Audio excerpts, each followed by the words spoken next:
नमस्कार दोस्तों, अनुभव इंस्पायर्ड यूट्यूब चैनल पर आपका दिल से स्वागत है। दोस्तों, सालों पहले गुमथा गांव में रहने वाला एक किसान काफी दुखी था। वो अपनी जीवन की छोटी छोटी परेशानियों को लेकर उदास रहता था और अपने दुख के बारे में लोगों को बताता फिरता था। एक दिन उसे किसी ने सलाह दी कि तुम गौतम बुद्ध के पास चले जाओ, वे तुम्हारी समस्याओं का कोई ना कोई हल जरूर निकल देंगे। उस व्यक्ति की बात सुनते ही दूसरे दिन वो किसान सीधे महात्मा बुद्ध के पास पहुंच गया। गौतम बुद्ध के पास पहुंचकर उन्हें प्रणाम करते हुए उसने बताया कि मैं एक किसान हूं और मैं खेती करके जीवनयापन करता हूं। मैं यहां अपनी समस्याओं का समाधान लेने के लिए आया हूं। दरअसल कई बार हमारी फसल अच्छी होती है तो कभी बिल्कुल भी नहीं होती। इससे मैं बहुत परेशान हो जाता हूं। इतना कहने के बाद किसान ने आगे कहा कि मेरी पत्नी है और वो मुझसे बेहद प्रेम करती है, पर कभी कभी वो मुझे बहुत परेशान करती है। उससे मैं तंग आ गया हूं और कभी कभी लगता है कि अगर वो मेरे जीवन में नहीं आती तो मैं कितने अच्छे से रहता। इस तरह वह अपनी सारी परेशानियां महात्मा बुद्ध को सुनाता रहा और वो उसकी बातें सुनते रहे। जब तक किसान बात कर रहा था तब तक गौतम बुद्ध एक शब्द भी नहीं बोले। वो बस ध्यान से किसान की ही बातें सुन रहे थे। परेशानी बताते हुए किसान बोलता है कि मेरा एक बच्चा भी है, वो है तो काफी अच्छा, पर कई बार मुझे परेशान करता है और मेरा कहना नहीं मानता। उसके ऐसे व्यवहार से मुझे लगता है कि वो मेरा बच्चा नहीं है। ऐसा कहते हुए किसान अपनी सारी परेशानी को बताता गया। इस तरह किसान ने अपने जीवन का सब कुछ जो उसे सताता था और दुखी करता था वो गौतम बुद्ध को बता दिया। अब किसान के पास उन्हें बताने के लिए कुछ भी नहीं बचा और उसका मन काफी हल्का हो गया। महात्मा बुद्ध से सब कुछ कहने के बाद वो उनसे अपनी परेशानियों के समाधान की उम्मीद लगाए बैठा। काफी देर तक गौतम बुद्ध के जवाब का इंतजार करने के बाद बेसब्र होकर किसान ने ऊंची आवाज में महात्मा बुद्ध से पूछा, क्या आप मेरी समस्याओं को लेकर कुछ नहीं कहेंगे? तब गौतम बुद्ध बोले, मैं तुम्हारी किसी तरह से भी मदद नहीं कर सकता। किसान ने महात्मा बुद्ध से ऐसे जवाब की उम्मीद नहीं की थी। वो उनका जवाब सुनकर हैरान हो गया। उसे अपने कानों पर भरोसा नहीं हो रहा था। उसने भगवान बुद्ध से पूछा कि ये आप क्या बोल रहे हैं? क्या आप मेरी समस्याओं का समाधान नहीं कर सकते? मैंने सुना है कि आप सभी की समस्याओं का समाधान करते हैं, तो मेरी समस्याओं का क्यों नहीं करेंगे? महात्मा बुद्ध इस बात पर किसान से कहते हैं कि आपके जीवन में जितनी कठिनाइयां हैं उतनी हर किसी के जीवन में होती है और सबको अपनी छोटी समस्याएं भी बड़ी लगती हैं। आपके जीवन में कोई ऐसी समस्या नहीं है जो दूसरों को ना हो। हर व्यक्ति को अपने जीवन में सुख दुख का सामना करना पड़ता है। हम चाहे जितनी भी कोशिश कर लें, लेकिन हमारे जीवन में सुख और दुख दोनों आएंगे ही आएंगे। कई बार हमारे अपने हमें बेगाने लगने लगते हैं तो कई बारी बेगाने हमें अपने लगने लगते हैं। सभी का जीवन ऐसी समस्याओं से घिरा हुआ है जिसका कोई समाधान नहीं है। अगर किसी के जीवन से एक समस्या जाती है तो दूसरी समस्या आ जाती है। ऐसे में तुम एक समस्या का आज समाधान कर लोगे तो तुम्हें कल दूसरी समस्या का सामना करना पड़ेगा। यही जीवन का एक अटल सत्य है। बुद्ध की बातें सुनकर किसान को गुस्सा आ जाता है और वो उन्हें बोलता है कि लोग आपको महात्मा कहते हैं। मैंने लोगों से यह भी सुना है कि आप सबकी परेशानी दूर करते हैं, पर मेरी समस्या का निवारण करने के बजाय आप मुझे फिजूल की बातें बता रहे हैं। मैं आपके पास बहुत उम्मीद लेकर आया था, पर अब मुझे लग रहा है कि आपके पास मेरा आना व्यर्थ हुआ। मैंने जो भी आपके बारे में सुना था वो सब झूठ है। महात्मा बुद्ध को इतना कहकर किसान वहां से जाने लगता है। तभी उससे भगवान बुद्ध कहते हैं कि तुमने जो समस्याएं बताई हैं उनका मैं समाधान नहीं कर सकता, पर मैं तुम्हारी दूसरी परेशानी का निवारण कर सकता हूं। बुद्ध की बातें सुनकर किसान हैरान हो गया और बुद्ध से कहता है कि मैंने जो समस्या बताई उसके अलावा मुझे कोई और समस्या नहीं है, और है भी तो मुझे उसका ज्ञान क्यों नहीं है? बुद्ध उनसे कहते हैं कि आपकी समस्या यह है कि आप नहीं चाहते हैं कि आपके जीवन में किसी तरह की समस्या हो। खुद को किसी तरह की समस्या ना हो, यह सोच रखना ही दूसरी समस्याओं का कारण बनता है। आपको यह स्वीकार कर लेना चाहिए कि हर व्यक्ति के जीवन में किसी ना किसी तरह की समस्या होती है। यह सोचना छोड़ दो कि आप इस दुनिया के सबसे दुखी इंसान हो। आपको अपने आसपास के लोगों को देखना चाहिए, क्योंकि बाकी लोग भी किसी ना किसी चीज से परेशान और दुखी हैं। जीवन में सुख और दुख आकर ही रहेंगे, उसे कोई नहीं बदल सकता। बस तुम्हें दोनों ही स्थिति में खुद को काबू में रखना होगा। इससे दुख का असर तुम पर ज्यादा नहीं होगा। ऐसे में तुम्हें यह सोचना छोड़ना होगा कि तुम्हारे जीवन में समस्या ना हो, तभी तुम हर समस्या का आसानी से सामना कर पाओगे। बुद्ध की बातें सुनकर किसान उनके पैरों पर गिर गया और उनसे माफी मांगने लगा। वो समझ चुका था कि महात्मा बुद्ध उससे क्या कहना चाह रहे हैं। कहानी से सीख, हमें अपनी छोटी छोटी परेशानियों के लिए किसी से शिकायत नहीं करनी चाहिए, बल्कि उन परेशानियों का खुद से सामना करना चाहिए।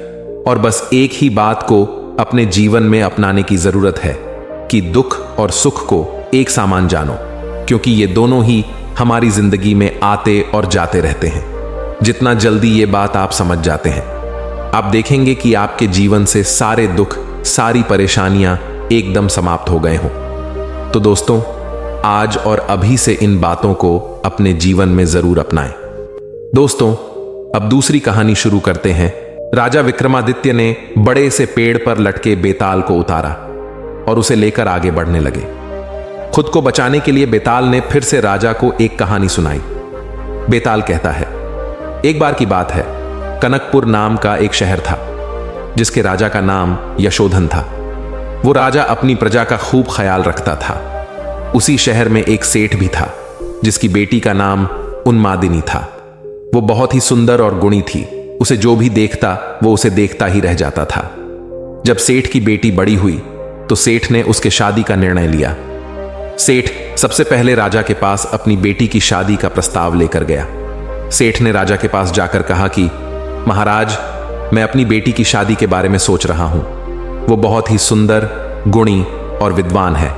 आप यहां के महाराज हैं, सबसे ज्यादा साहसी, गुणी और विद्वान। आपसे अच्छा मेरी बेटी के लिए कोई नहीं हो सकता है। ऐसे में सबसे पहले मैं आपको निवेदन करना चाहता था, आप मेरी बेटी को पत्नी के रूप में अपनाएं, और अगर आपको मंजूर नहीं तो आप अस्वीकार कर दें। सेठ की बता सुनकर राजा ने उनकी बेटी को देखने और उनके लक्षणों को परखने के लिए ब्राह्मणों को भेजा। राजा की बात मानकर ब्राह्मण वहां उन्मादिनी को देखने गए। ब्राह्मण उन्मादिनी को देखकर काफी खुश हुए, लेकिन दूसरे ही पल उन्हें इस बात की चिंता भी हुई कि अगर राजा ने इतनी खूबसूरत लड़की से शादी की तो वो पूरा दिन उन्हें देखते ही रहेंगे और प्रजा पर ध्यान नहीं दे पाएंगे। इसलिए ब्राह्मणों ने फैसला किया कि वो राजा को उन्मादिनी के रूप और गुणों के बारे में कुछ नहीं बताएंगे। सारे ब्राह्मण राजा के पास पहुंचे और बोले कि राजा, वो लड़की अच्छी नहीं है, इसलिए आप उनसे शादी ना करें। ब्राह्मणों की बात सुनकर राजा को लगा कि वो लोग सच बोल रहे हैं। राजा ने उन्मादिनी से शादी करने के लिए मना कर दिया। फिर सेठ ने राजा की अनुमति से राजा के सेनापति बलधर के साथ अपनी बेटी की शादी करा दी। उन्मादिनी शादी के बाद खुशी से रहने लगी, लेकिन कभी कभी उसके मन में यह बता जरूर आती थी कि राजा ने उसे बुरी औरत समझकर उसके साथ शादी करने से मना कर दिया था। एक बार बसंत के मौसम में राजा बसंत का मेला देखने निकले। राजा की सैर की खबर उन्मादिनी को भी मिली। वो देखना चाहती थी कि वो कौन राजा था जिसने उसके साथ शादी नहीं की। यह सोचकर उन्मादिनी अपने घर की छत पर राजा को देखने के लिए खड़ी हो गई।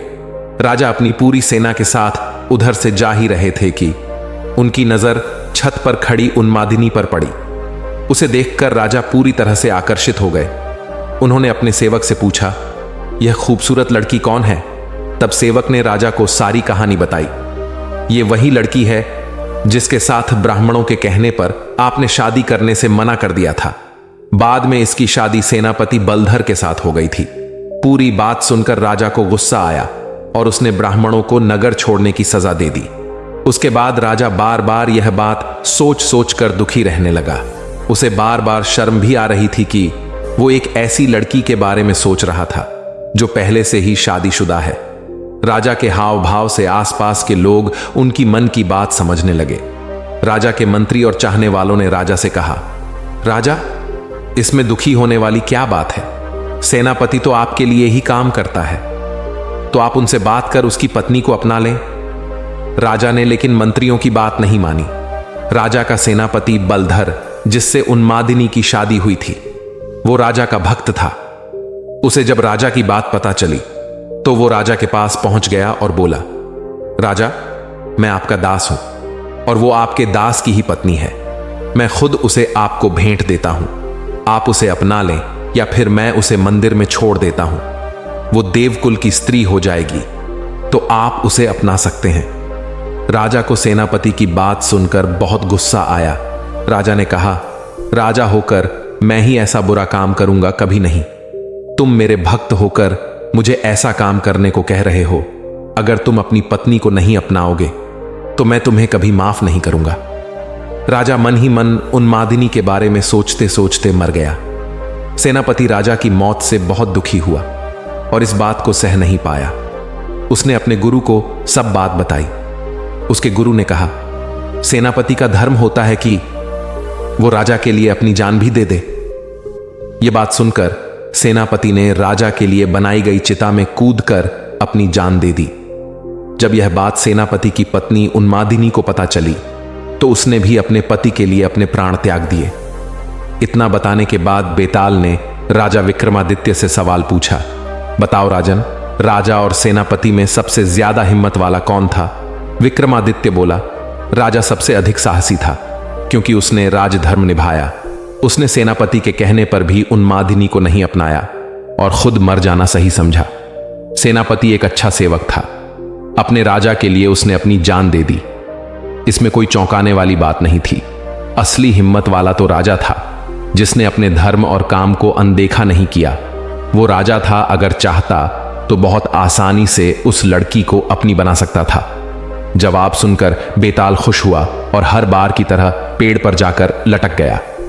कहानी से सीख, असली हिम्मत वाला इंसान वही होता है जो खुद से पहले अपने परिवार के बारे में सोचे और अपनों का ध्यान रखे और कभी भी अपनी पावर का गलत इस्तेमाल ना करें। हमेशा धर्म के मार्ग पर चलकर अच्छे कर्म करें। दोस्तों, आशा है आज की कहानी से आपको बहुत कुछ सीखने को मिला होगा। इस वीडियो को जरूर शेयर करें। ऐसी ही और ज्ञानवर्धक कहानियां सुनने के लिए हमारे चैनल को जरूर सब्सक्राइब करें। हमेशा खुश रहिए। धन्यवाद।